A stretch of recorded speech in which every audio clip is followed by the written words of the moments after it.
السلام علیکم ورحمت الله وبرکاته. ملګرو الله تعالی دې وکړي چې درغ جوړ سي او د صحت جامې بم پرتنوي. څنګه کولای شو EFG لډو کې اکاونټ جوړ کړو؟ مکمله طریقه په دغه ویډیو کې درخم.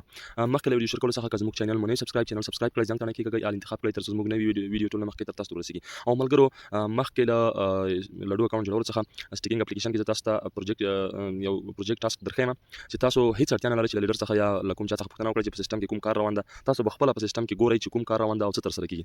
نو تاسو چې سټیکینګ اپلیکیشن خلاص کړئ، سټیکینګ اپلیکیشن کې دغه پروجیکټ ټاسک باندې به تاسو ورته کلیک واخلئ. دلته چار کله ورته کلیک واخیسته دلته تاسو ته هر څه درته راړوي چې اوس مقصد په دې اپلیکیشن باندې کار روان ده یا په دې بخش کې کار روان ده، هر څه تاسو ته دلته ښکاره کوي.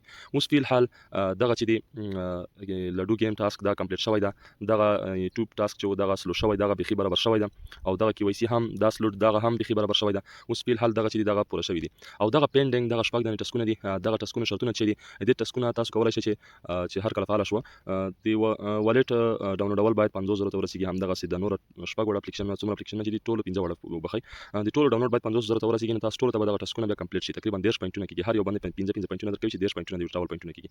نو دغه په پینډینګ حالت کې ان شاء الله جوړیږي. او تاسو ګورئ ایکسچینج ته تاسو ډیپوزیټ نه کیږي، نو دغه د ایکسچینج هم ان شاء الله په انویسټیګیشن کې دا انویسټیګیټینګ، نو دغه هم ان شاء الله جوړیږي. انټرنل ټیسټینګ بلاک چین په انټرنل ټیسټینګ کې دا او دغه څه دغه ګورئ پریپارینګ لومړی اوس چې کار پر روان ده، اوس کار په دغه پروسینګ باندې روان ده. سم ده، تاسو ګورئ دغه خپل کتلی شئ پروجیکټ ټاسک باندې کلیک واخلئ، تاسو خپل کتلی شئ لډو اپ اپډیټ دغه پروسس کې دا اوس دې باندې کار روان ده فی الحال. او وډرا سیکشن وډرا باندې کار روان ده، دغه دوړ باندې اوس فی الحال کار روان ده. دغه دوړ کار چې خلاص شوی دوه دنه نور دغه درته راځي، تاسو خپل ګورئ چې پروسس کې کوم دوړ دي، تاسو خپل معلومات کې چې اوس په دې بخش کې کار روان ده. نو اوس فی الحال لډو اپ اپډیټ او وډرا سیکشن ان شاء الله چې وډرا به هم برابر شي که خیر ان شاء الله ډیر بچټه شي. نو دغه د وډرا باندې هم کار روان ده، دا به ډیر ژر جوړ شي. نو تاسو به ملګرو د څه وکړئ چې لډو کې به اکاونټ جوړ کړئ، دا را بشي پلی سٹور ته پلی سٹور کې به لډو سرچ کړئ EFG لډو مې سرچ کړه دغه سه، نو تاسو به دغه ډاونلوډ کړئ ځان سره. 15 ستوري مې کني ورته ورکړئ، 15 ستوري او خسته کمنټ هم ورته ورکړئ. نو دغه به تاسو ملګرو ځان سره پلی کړئ یا هم اوپن کړئ. نو ملګرو بیا به تاسو راشئ دغه دلته مشکل کلیک واخیسته کریټ ان باندې، نو تاسو به دغه ورته یوزر نیم ورکړئ، دلته ورته ایمیل ورکړئ، دلته پاسورډ ورکړئ دغه ځای کې، او دغه به کریټ اکاونټ باندې ورته کلیک واخلئ. یوزر نیم به تاسو په دې شکل سره ورکړئ. سم ده ملګرو، لکه مثلا رښتین د سټول په کوشنۍ باندې مثلا تاسو یوزر نیم تاسو په دې شکل سره د سټول په کوشنۍ تور باندې ورکړئ. زه ویډیو اسکیپ کوم تر څو دغه پورن ټکړم. نو ماشاءالله ملګرو دغه زما اکاونټ جوړ شو، را خلاص او څومره خوندور جوړ کړی ده. تاسو ګورئ VS پلیئر کمپیوټر سره انلاین، تاسو انلاین چټ پکې کولای شئ، هر څه پکې کولای شئ. دغه ګورئ ملګرو دغه تاسو خپل بیلانس ښکاري، تاسو څه کې ښکاري، تاسو څومره ګټه پکې کوئ هغه تاسو دغه معلومیږي. نو تاسو دغه څخه ډایرکټ وډرا کولای شئ باینانس ته. نو دغه زره زما د کمپیوټر سره لوبه کوم چې دغه څنګه ده خوندور ده کنه، ماشاءالله ډیر خوندور ده.